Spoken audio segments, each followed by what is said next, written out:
세계 민담 이야기 일본편.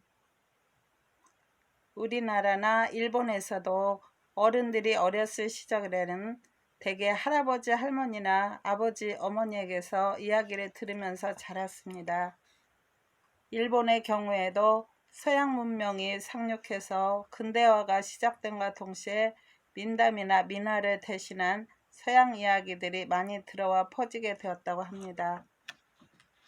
일본의 옛날 이야기들에는 인과응보라는 불교적인 세계관이 많이 보입니다. 일본의 보편적인 사람들의 심성은 우리와 많이 다르지 않다는 의미일 것입니다. 어리고 작은 무사의 이야기들은 일본의 침략성을 반영해 주기도 합니다. 노래하는 거북이.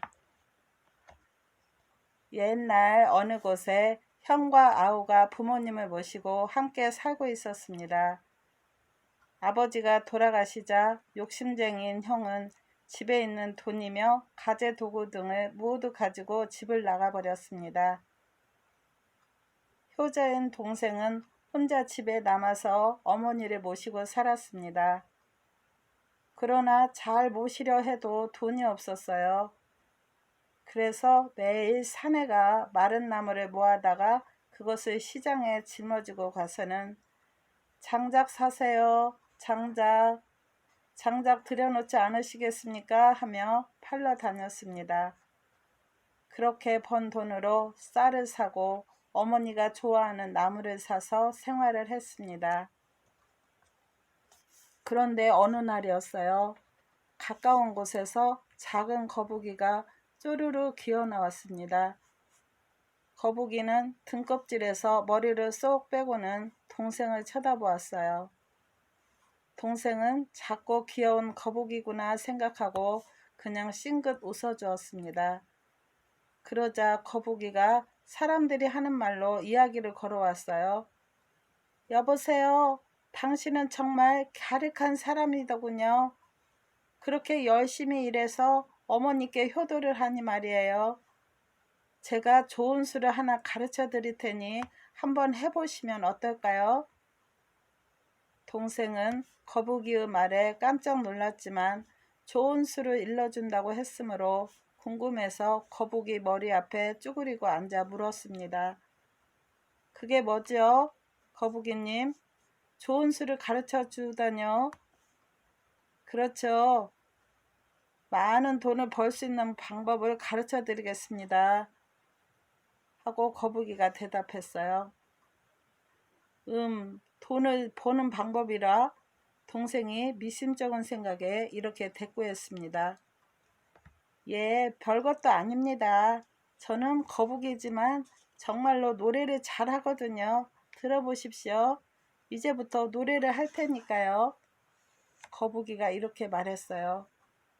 에이, 아무려면 정말로 할 수 있을까 하면서도 동생은 이건 정말로 이상한 거북이구나 생각하며 바라보고 있었습니다. 거북이는 에헴 하고 나서 거북이의 노래를 불렀습니다. 거북이의 노래는 어떤 노래일까요? 저에게 이야기를 들려준 사람도 그것이 어떤 노래였는지 이미 잊어버렸다고 했습니다만 만일 산의 숲속에서 여러분 중에 누구라도 말하는 거북이를 보았다면 이 거북이의 노래를 들어보셨을 겁니다.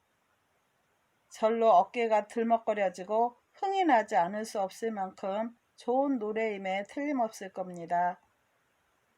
그래서 동생은 거북이가 거북이의 노래를 다 부르고 나자 매우 감동하여 잘했다, 잘했어, 훌륭한데, 정말 훌륭해, 가락도 좋고 목청도 참 좋은걸, 고개를 갸웃갸웃하며 말했습니다.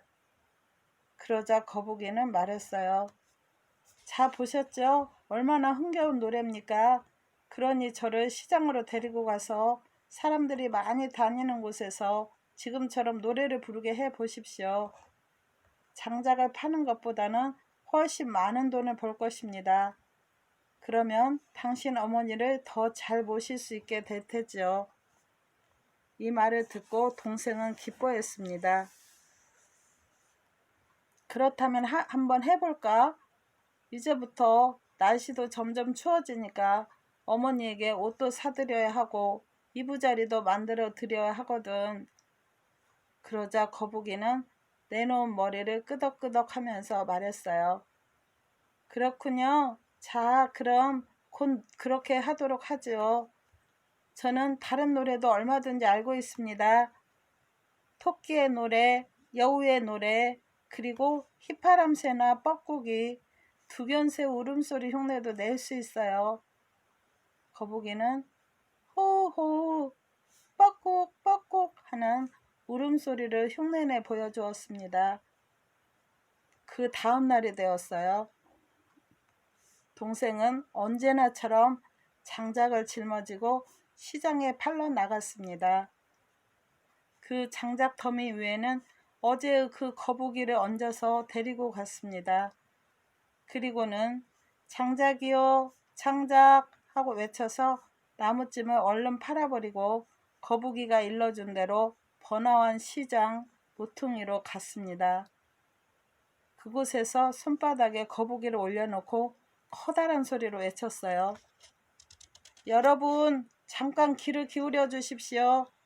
이제부터 내 손바닥 위에 올라탄 이 거북이가 재미있는 노래를 부릅니다. 사람의 목소리로 노래하죠. 가락도 흥겹지만 목청도 아주 좋습니다. 이러한 설명이 없더라도 이곳에 매우 많은 사람이 다니는 길이었기 때문에 수십 명의 사람이 몰려들게 되었습니다. 그리고는 서로 수근거렸어요. 정말 그럴 수 있을까? 거북이가 노래를 할 수 있다니.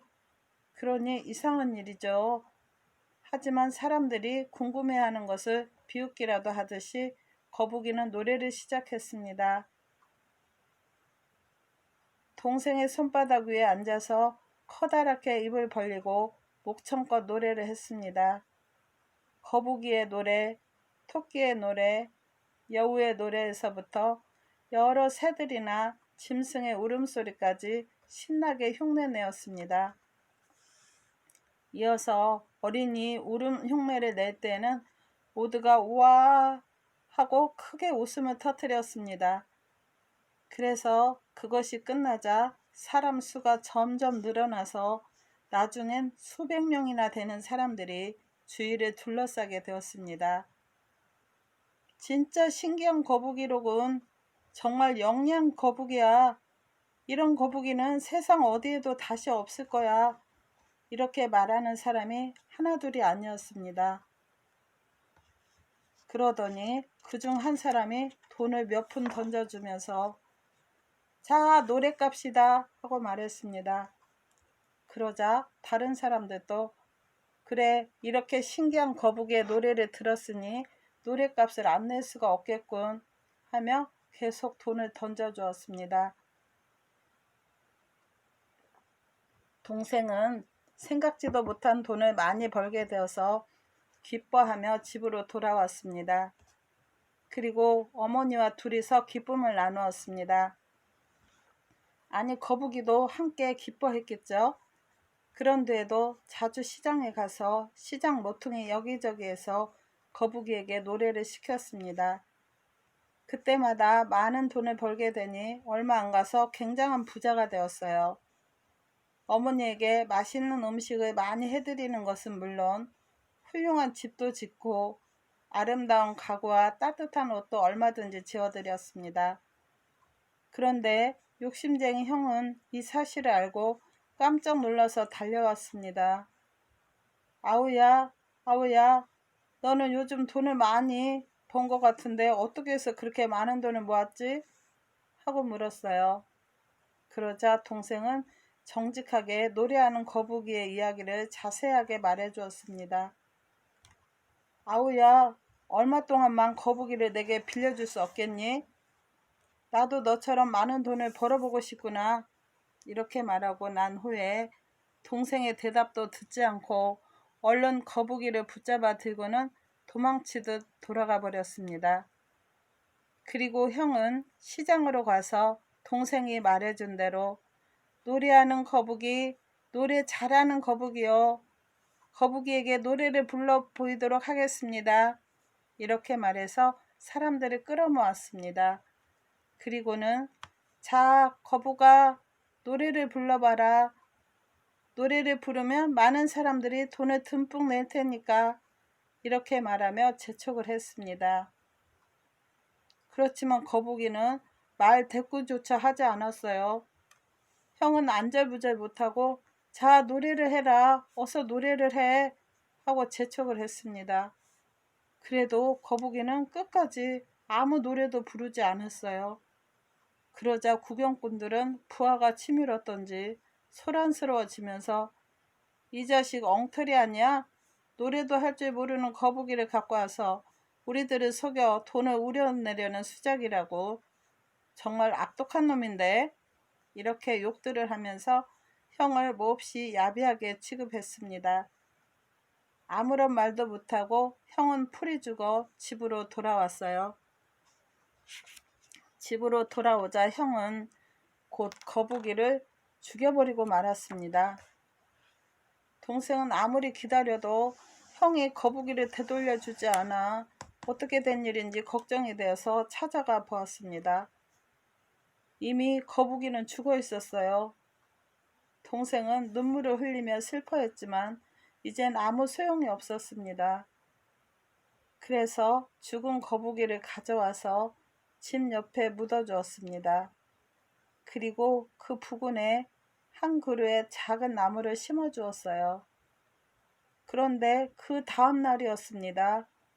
그곳에 가보니 작은 나무는 하늘을 찌르듯이 자라 있었어요. 깜짝 놀라서 그것을 보고 있노라니까 위쪽에서부터 번쩍번쩍하는 밝은 빛을 내면서 행렬을 지어 내려오는 것이 있었습니다. 가까이 가보니 그것은 몇십 몇백 마리의 작은 거북이였는데도 모두 입에 금덩어리를 물고 있었어요.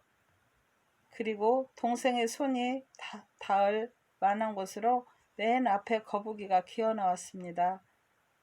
동생이 손바닥 위에 올리려고 손을 내밀자 거북이는 손바닥 위엔 오르지 않고 그 위에 금덩어리를 툭 떨어뜨려 놓았습니다. 그러더니 금방 몸을 돌려서 나무 위쪽으로 올라가기 시작을 했어요. 한 마리가 그렇게 하자 뒤에 오던 거북이도 연이어서 그렇게 갖다 주고는 나무 위쪽으로 올라가 버렸습니다. 그래서 동생은 더욱더 큰 부자가 되었어요. 이 이야기를 듣고 형이 또 달려왔습니다. 그리고 커다란 나무에서 가지 하나를 잘라가지고 가서 자기 집 정원에 심었어요. 다음날 아침이 되어서 보니 이것도 역시 하늘에 닿을 만큼 커다란 나무가 되었습니다. 이것을 보고 형은 좋아했습니다. 욕심쟁이 형은 반드시 거북이가 금을 가져올 것이라고 생각하고 위를 쳐다보았습니다. 그러자 얼마 되지 않아 작은 거북이가 행렬을 지어서 오고 있었는데 거북이의 행렬은 형의 손이 닿지 않은 위쪽에서 멈추더니 마치 사람을 업신여기듯 얼마 동안 머리를 흔들기도 하고 손을 움직이기도 하는 것이었습니다. 그러고 나서는 서둘러 위쪽으로 되돌아가 버렸어요. 그것을 보던 형은 대단히 화가 나서 거북이를 쫓아 올라가기 시작했어요. 한참 위로 올라가서 작은 가지를 하나 잡았을 때였습니다. 그 가지는 생각하고 말고 할 겨를도 없이 뚝 하고 부러져 버렸습니다. 형은 마치 돌멩이처럼 아래로 떨어졌습니다. 그래서 굉장히 큰 상처를 입었어요. 지나친 욕심을 부리면 천벌을 받는다는 이야기지요.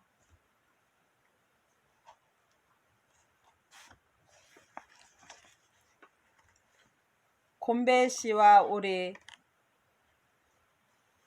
옛날 어떤 곳에 곰배라는 남자가 살고 있었습니다. 그 곰배씨의 집 근처에는 커다란 늪이 있었어요. 그 늪에는 가을부터 겨울에 걸쳐 많은 오리가 날아와서 물에서 자맥질을 하기도 하고 물 위를 떠다니기도 하며 놀았습니다.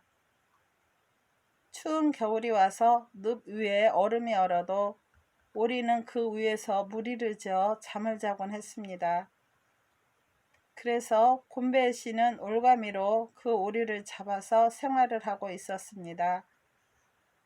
그런데 그 일은 곤배의 씨의 아버지 때부터 올가미를 언제나 하나만 쳐서 오리를 한 마리씩만 잡도록 되어 있었어요. 한가하게 놀고 있는 오리이기 때문에 그것을 몇 마리씩 한꺼번에 잡는 것은 식은죽 먹기였는데도 어째서 그렇게 정해져 있는지 도무지 알 수가 없었습니다. 곤배 씨는 이렇게 생각을 했어요.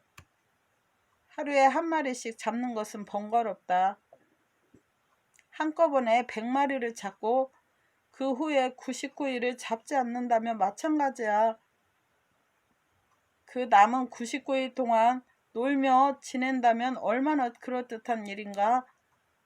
곤배 씨는 아주 훌륭한 생각이라고 혼자 흡족해하고는 즉시 늪의 얼음판 위에 올가미를 100개나 쳐두었습니다. 그 올가미라는 것은 긴 밧줄로 올무를 많이 만들어서 거기에 오리의 발이 걸려들도록 만든 것입니다. 곤배 씨가 올가미 100개를 쳐놓고 나무 뒤에 숨어서 그 밧줄의 끝을 잡고 이제나 저제나 하고 기다리고 있었어요. 그런데 오리는 이런 올가미가 있는 것을 까맣게 모른 채 계속해 다가와서 모두 발이 묶여 바동거리게 되었습니다. 그때 마침 어두웠던 늪 위가 조금씩 밝아오기 시작을 했습니다. 그래서 곤배 씨는 올가미에 걸린 오리의 수를 헤아려 볼 수 있었어요. 한 마리, 두 마리, 세 마리. 곤배 씨가 세어보니까 이제 99마리에 이르렀습니다. 됐다. 이제 한 마리만 남았다. 한 마리만 더하면 99일간은 놀고 지낼 수 있다.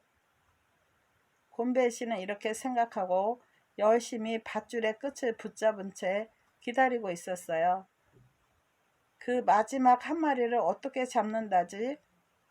그러나 그건 쉽사리 걸려들지 않았습니다. 그런데 점점 날이 밝아오고 동편 산 위에는 해가 떠올랐습니다. 그러자 햇빛이 늪의 얼음장 위에 반사되어 상쾌하게 빛나기 시작을 했어요. 그제야 99마리의 오리는 모두가 한결같이 올가미에 걸려있다는 사실을 알아차리고 깜짝 놀라서 날개를 파닥거리며 한꺼번에 일어서기 시작을 했어요. 99마리가 한꺼번에 일어섰으니 곤배의 씨는 버틸 수가 없었습니다. 밧줄 끝을 잡고 끌어당겨지더니 결국은 오리와 함께 하늘 높이 끌려 올라가 버리고 말았습니다.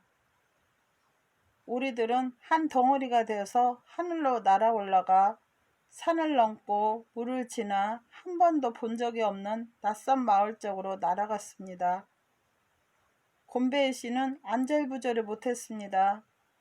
밧줄에 매달린 채 어이 살려줘요 하고 외쳐보았지만 높은 하늘을 날아가고 있는 사람을 구해줄 수 있는 이는 아무도 없었습니다. 그동안 곤배의 씨가 매달려 있던 밧줄이 투두둑 하고 끊어졌습니다. 그 순간 악소리를 지를 틈도 없이 아래로 떨어졌어요. 그런데 떨어지고 있는 도중에 신비로운 일이 일어났습니다. 어느 사이엔가 곤배의 씨는 오리로 변해 있었어요. 날개가 돋아나고 부리가 생기더니 몸짓조차 가볍게 하늘을 날고 있는 것이었습니다. 너무나 이상스러워서 곤배이 씨에겐 꿈으로밖에 느껴지지 않았어요. 그러나 무엇보다도 이제 오리가 되어버렸으니 앞으로 오리처럼 살아갈 수밖에 없었습니다. 그래서 곤배이 씨는 하늘에서 멀리 늪을 바라보면서 그쪽으로 가야겠다고 작정을 했어요. 내려가서 먹이를 찾아 먹지 않으면 배가 고파서 견딜 수가 없을 것 같았기 때문이에요. 어디인지도 알 수가 없는 어느 마을의 늪가에 오리가 된 곤배의 씨는 내려앉았습니다. 먹을 것을 찾아 부건을 둘러보자니까 작은 붕어 한 마리가 늪의 물가에서 살랑살랑 헤엄치고 있었어요. 이제는 살았구나 하고 그 작은 붕어를 잡아먹으려고 그쪽으로 발버둥질을 쳐도 빠지지 않았습니다. 자세히 보니 그것은 곤배이 씨가 오리를 잡으려고 쳤던 그 올가미와 똑같은 것이었어요. 이를 깨닫게 되자 곤배이 씨는 슬퍼졌습니다. 아, 어떻게 해야 할까? 한 마리씩 잡은 그 오리만 해도 얼마나 가엾은 것인가. 그런 것을 나는 99일 동안 먹자고 100마리나 한꺼번에 잡으려고 했으니 그 벌을 받아서 결국 오리가 되었구나. 그리고 이렇게 올가미에 걸려서 내가 오리에게 했던 것과 마찬가지로 당하게 되었구나. 자업다득이니 어쩔 수 없는 일이지. 이렇게 생각하면서 눈물을 뚝뚝 흘렸습니다. 그런데 이게 어찌된 일입니까? 그 눈물이 올가미에 닿자 올가미가 툭 하고 끊어졌습니다. 밧줄이 끊어지자 곤배이 씨는 감사합니다 하고 또 눈물을 흘렸습니다. 그 눈물이 이번에는 정말로 흘러내리고 몸으로도 흘러내렸어요. 그러자 신기하게도 오리였던 곤배이 씨는 본래의 곤배이 씨가 되어 있었습니다. 곤배이 씨는 이 이후로 다시는 오리를 잡지 않고 정직하고 친절하고 상냥한 사람이 되었다는 이야기입니다.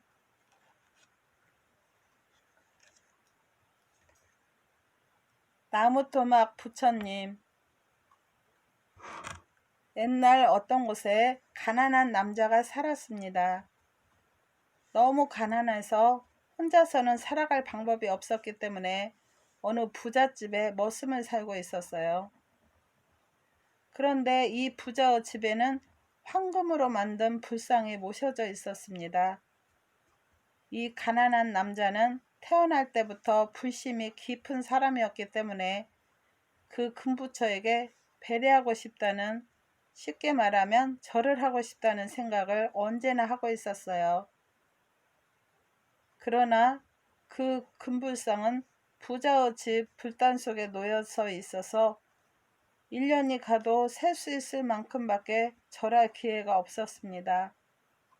왜냐하면 그 불단의 문은 가끔씩밖에 열려있지 않았기 때문이에요. 그래서 남자는 생각을 했습니다. 일생에 단 한 번이라도 좋아 저런 훌륭한 불상을 나의 불단에 모시고 마음껏 배례를 드리고 싶다. 그렇지만 자신은 머슴을 살고 있는 신분이었기 때문에 아무리 그런 생각을 하더라도 생각에만 그칠 뿐이었습니다. 그런데 어느 날 산에 나무를 하러 갔다가 마치 부처님 같은 형상을 한 나무 토막이 큰 나무 아래 떨어져 있는 것을 보았습니다. 불심이 깊은 남자였기 때문에 황공한 일이군, 황공해 하며 그것을 주워들어서 나뭇가지 위에 모셨습니다. 그리고는 나무 아미탑을 하면서 그 앞에 손을 모으고 절을 했습니다. 돌아올 때는 나무단 위에 나무토막을 소중히 올려서 집으로 돌아왔습니다. 집에 와서는 잠자는 방 선반 위에 모셔두고 하루에 3번씩 밥상을 그 나무토막 부처님에게 바쳤습니다. 그리고 몇 번씩이나 절을 하고 인사를 올린 후에 상을 내려서 그 태물림만 음식으로 식사를 하는 것이었어요. 그러나 그것이 진짜 불상이 아니고 단지 불상과 비슷한 나무토막이었기 때문에 부자 주인을 비롯하여 고용된 사람들은 진심으로 절을 하고 있는 그 남자를 보면서 모두 우스꽝스러워하는 것이었습니다. 낄낄거리고 웃는 사람이 있는가 하면 내놓고 하하하 웃는 사람도 있었어요. 그러나 그 남자는 남이야 웃건 말건 조롱을 하건 말건 매일 3번씩 정성껏 그 나무 토막에게 절을 계속을 했습니다. 끼니 때마다 상을 올리는 것도 거르는 일이 없이 계속해 나갔어요. 한편 주인은 이 남자가 아주 싼 세경으로 정말 열심히 일을 했기 때문에 이런 좋은 머슴은 또다시 없을 것이라고 생각하고 있었습니다. 그래서 혹시 다른 집으로 머슴살이를 옮기려는 생각을 갖지 않을까 하고 걱정하고 있었어요. 어떻게 해서든지 언제까지나 이 집에서 싼 세경으로 일을 시키고 싶은 사람으로 생각을 했습니다. 그리하여 좋은 방법이 없을까 하고 머리를 짜내곤 하였어요. 그러자 그 부처님의 모습을 한 나무토막의 일이 퍼뜩 머리를 스치고 지나갔습니다. 그래서 그래 이건 좋은 생각이다 하며 즉시 그 머슴을 불러들였습니다. 그리고 말했어요. 이봐 내게 좋은 생각이 있네. 어떤 거 한번 해볼 마음이 없는가? 자네의 나무 불상과 나의 황금 불상과 씨름을 한번 시켜보도록 하자는 거야. 어때? 재미있는 생각이지? 그렇게 해서 만약 자네의 나무 불상이 나의 황금 불상에게 진다면 자네는 평생 내 집에서 머슴살이를 해야 하네. 하지만 그 반대로 내 황금 불상이 자네의 나무 불상에게 진다면 그때는 내 재산을 하나도 남김없이 아궁이에 남은 재까지 주겠다. 어때? 한번 해볼 생각이 없나? 나무 불상과 황금 불상을 씨름시켜 볼 생각이 없어? 이렇게 다그쳐 묻자 머슴은 깜짝 놀랐습니다. 자기의 부처님은 매일 3번씩 밥상을 올려서 나무 아미탑을 하고 열심히 배례를 올렸던 불상이지만 나무 아래서 주워온 만큼 나무 토막일 뿐인 것입니다.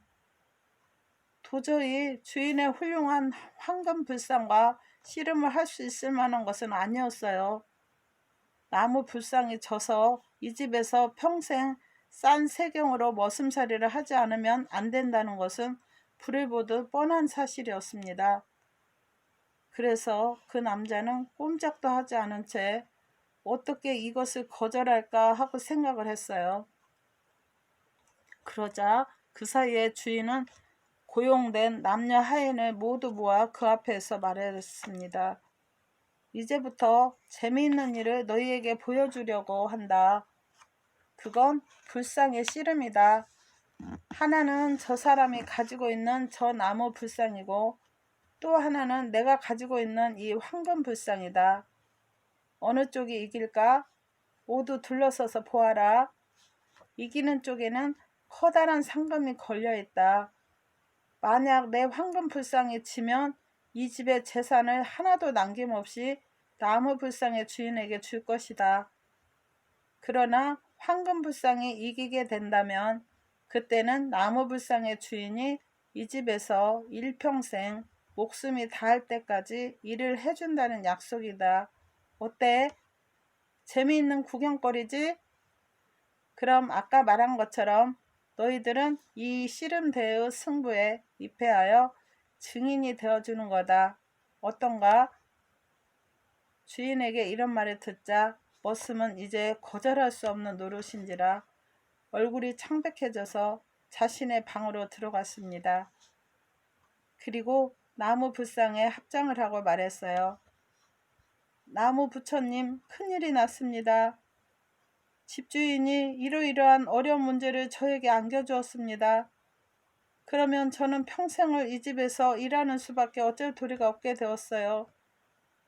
게다가 부처님을 모든 사람 앞에서 씨름하시게 하여 지도록 한다는 것은 그보다 한층 더 나쁜 짓이라 생각합니다.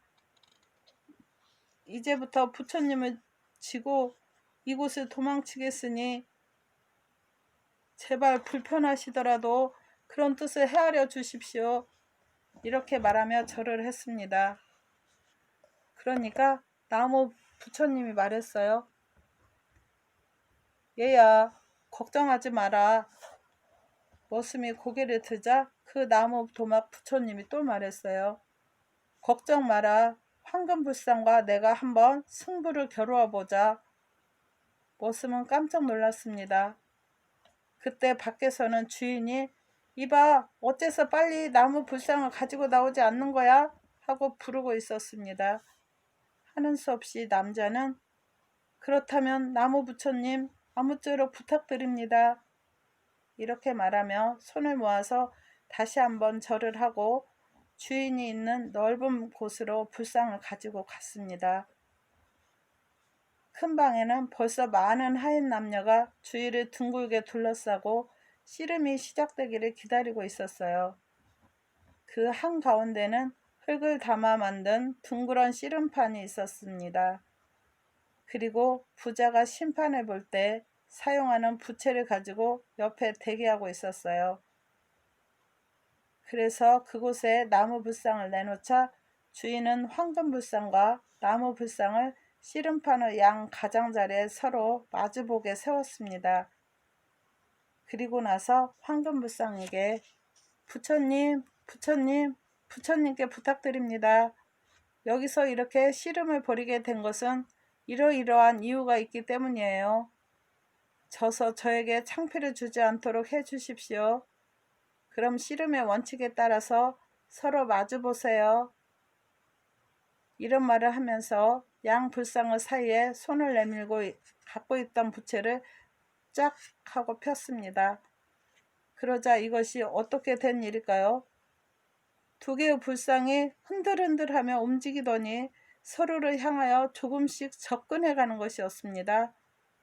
그리고 결국에는 서로 몸을 껴안아 맞부딪히고 밀고 밀리며 씨름을 하는 것이었어요.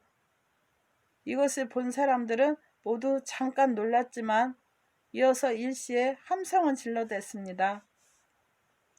그러더니 각기 양편으로 갈라져서 나무 불상을 응원하는 사람이 있는가 하면 황금 불상의 편을 드는 사람도 있었습니다. 나무 부처님, 나무 부처님, 그래 그렇죠. 한번 쉬고 힘을 내세요. 옳지. 우 이렇게 구경을 하면서 제가 힘을 쓰는 사람도 있었습니다. 그러자 또 황금부상 쪽에서도 황금부처님, 황금부처님, 져서는 안 돼요. 지면 안 돼요. 당신의 힘에 이 집안의 재산이 걸려 있어요. 그래, 그것을 한번 더 버텨봐요. 아, 위험하다, 위험하다. 이런 말을 각기 떠들어대며 매우 열심인 것입니다. 씨름은 이렇게 해서 그때부터 두서너 시간도 더 걸리는 대승부였습니다. 결국 어떻게 되었을까요? 그러는 중에 황금부처가 몸에서 땀을 뻘뻘 흘리기 시작을 했습니다. 이쪽으로 비틀, 저쪽으로 비틀하고 지치기 시작을 했어요. 이것을 본 주인이 더욱 기분이 언짢아져서 얼굴이 새빨개지고 이마를 찡그리고 땀을 흘렸습니다. 그리고 황금불상의 머리 위에서 정신없이 소리쳤습니다. 금부처, 금부처, 어째서 당신은 지려고 하지? 저런 나무 불상에게 어떻게 해서 당신이 지느냐 말이오. 그래, 지고 말 거야? 지면 안 돼? 지면 안 된다고. 그러나 이렇게 말하면 할수록 황금부처는 약해지고 급기야 우는 듯 큰 소리를 내더니 마침내 무릎을 꿇고 말았습니다. 그리고 다시 일어설 수가 없었어요.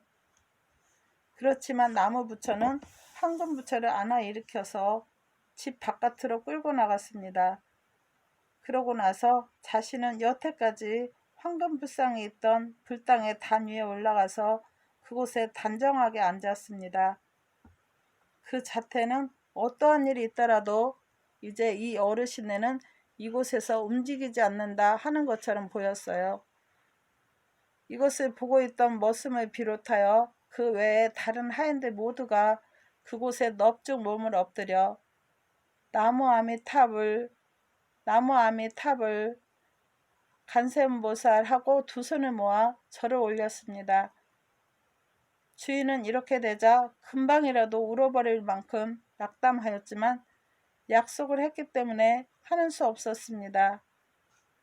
그것도 자기가 먼저 말을 꺼내 일이 이렇게 된 것이었기 때문에 황금불상을 품에 지니고 그 집을 떠나가 버렸습니다. 그래서 나무 불상의 주인인 머슴이 그 뒤를 이어서 그 집의 주인이 되고 부자가 되었습니다. 집을 나간 주인은 여러 곳을 여행하며 다니다가 거지꼴이 되었습니다. 어느 날 주인은 들판을 걸어 다니다가 날이 저물 무렵 자신의 불운을 달래며 안고 있던 황금불상에게 말했어요.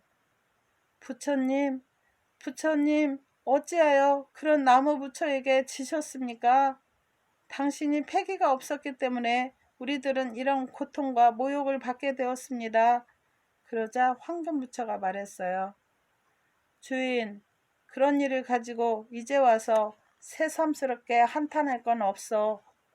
그때 그 남자는 나무 불상에게 매일 3번씩 밥상을 올리면서 거기에 강한 불심을 채워드렸어. 그러나 그것이 이 황금부처에게는 없었지. 어떻게 내가 이길 수 있었겠는가? 주인은 한 해에 2~3번 밥상을 올리는 것으로 그만이었지. 그러니 겉모양의 불심으로 어떻게 강한 힘을 낼 수 있었겠는가? 주인, 이런 점을 생각한다면 이제는 단념할 수밖엔 다른 도리가 없겠지. 이 말을 듣고서 옛 주인은 새삼스레 큰 한숨을 쉬며 불심이 깊지 못했던 일과 자신이 쓸데없는 이야기를 꺼냈던 것을 후회했습니다. 그러나 이제 아무 소용이 없었어요.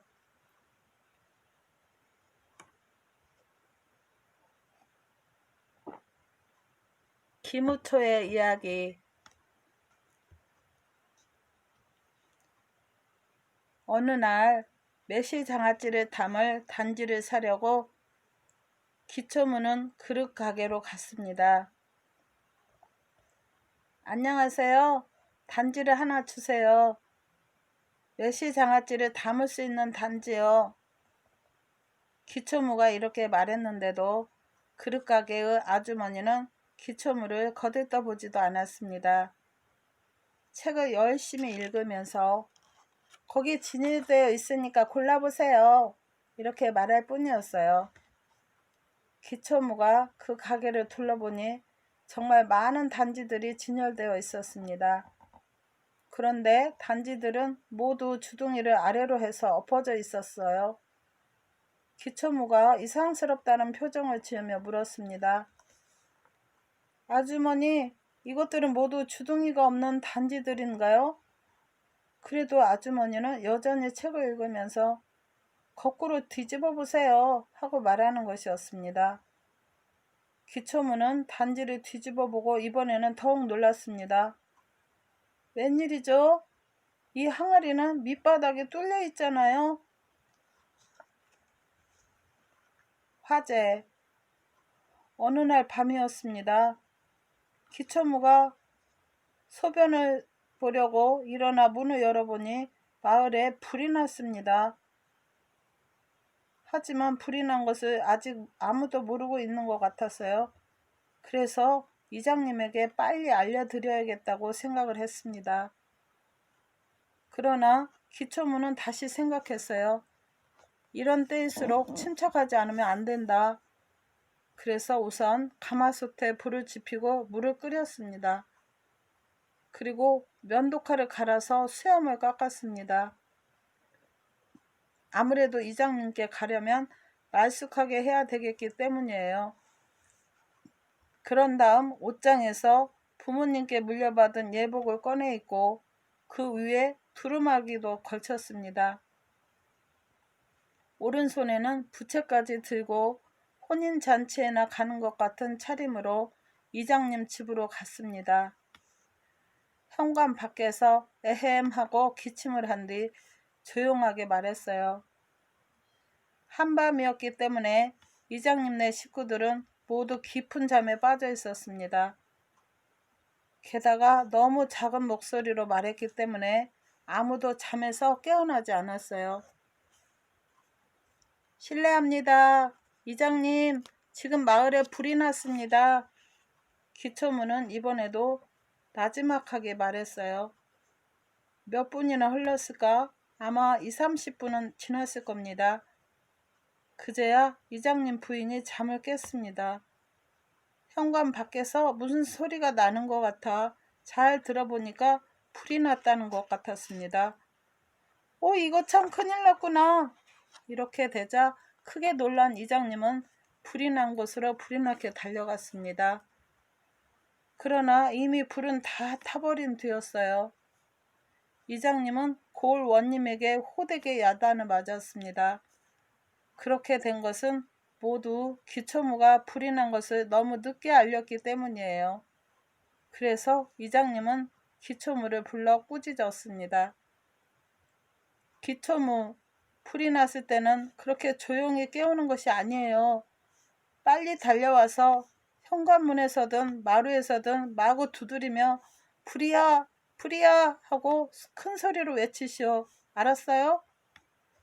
기초무는 예 하고 머리를 조아리고 돌아갔는데 바로 그날 밤이었습니다. 역시 한밤중이었어요. 기초무는 벌떡 일어나더니 처마 밑에 커다란 통나무를 둘러매고 이장집 댁을 향해 달려갔습니다. 그리고는 창문이고 방문이고 가리지 않고 닥치는 대로 두들겨 부수었습니다. 그 다음엔 그 집 기둥도 우당탕 두들겨 쓰러뜨리며 온 마을이 떠나갈 듯한 목소리로 외쳐댔어요. 이장님, 불이요, 불, 큰 불이요. 이장님은 크게 놀랐습니다. 얼굴빛이 새하얗게 되어 뛰쳐나왔습니다. 기초무, 알았어. 더 이상 두들기지 않아도 돼. 집이 무너져 버리겠어. 그건 그렇고 불이 난 곳은 어디야? 그러자 기초무가 말했어요. 이장님, 앞으로 불이 나면 이 정도로 알리면 됩니까? 차, 밤, 감, 초. 하루는 기초무가 차와 감과 밤과 식초를 팔러 시장에 갔습니다. 어떻게 해서라도 이 물건들을 다 팔아야 할 텐데 어떻게 외쳐야 좋을지 막연했습니다.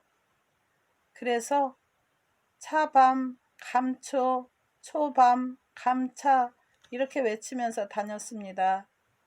하루 종일 큰 소리로 외치면서 다녀보았지만 하나도 팔리지 않았어요. 저녁이 되자 피곤해져서 하는 수 없이 집으로 돌아왔습니다. 그리고 아내에게 이야기를 했어요. 아내는 그 이야기를 듣더니 그렇게 외치면 안 돼요. 초는 초, 밤은 밤, 감은 감, 차는 차 이렇게 따로따로 외쳐야죠. 기초문은 옳지, 내일부터는 따로따로 외치는 방법을 써야지 하고 생각을 했습니다. 그 다음 날이었어요. 기초문은 장에 나가서 이렇게 외치고 다녔습니다. 초는 초로 따로따로, 밤은 밤으로 따로따로, 감은 감으로 따로따로, 차는 차로 따로따로. 물건은 역시 하나도 팔리지 않았습니다. 물동이 사기. 기초문은 물동이를 사러 그릇가게에 갔습니다. 오늘은 물동이를 사러 왔습니다. 네, 어서 오세요. 물동이는 큰 것도 있고 작은 것도 있는데 큰 것은 60전, 작은 것은 30전입니다. 그릇가게 여주인이 말했어요. 그러면 30전짜리 작은 것으로 주세요. 기초문은 30전을 내고 작은 물동이를 사서 집으로 돌아왔습니다. 물동이를 사왔어. 30전이요. 이렇게 말하면서 아내에게 물동이를 보였습니다.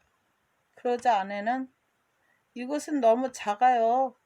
좀 큰 걸로 사갖고 오세요. 하는 것이었습니다. 아, 그래? 이것보다 큰 것은 60전인데 기초문은 이렇게 중얼거리면서 다시 그릇가게로 갔습니다. 아까 사간 물동이는 너무 작아서 못 쓴다니까 60전짜리와 바꿔주세요. 자, 다시 가져온 것은 여기 있어요. 기초문은 그 30전짜리 물동이를 그릇가게 여주인에게 돌려주면서 이렇게 말했습니다. 아까 아주머니에게 30전을 드렸죠? 그리고 이 물동이를 다시 돌려드리니까 합하면 60전입니다. 맞죠? 자, 그러면 큰 물동이를 갖고 가겠습니다. 이렇게 해서 기초문은 돈을 한 푼도 더 내지 않고 큰 물동이를 가지고 집으로 돌아왔습니다. 그러나 어떻게 되는 셈일까요? 계산이 잘 된 셈인가요? 기초무가 돌아간 뒤에 그릇가게 여주인은 고개를 가욕거리며 몇 번이나 주판을 다시 튀겨보았다는 것입니다. 들어주셔서 감사합니다. 항상 건강하시고 행복하세요. 구독과 좋아요는 저에게 힘이 됩니다.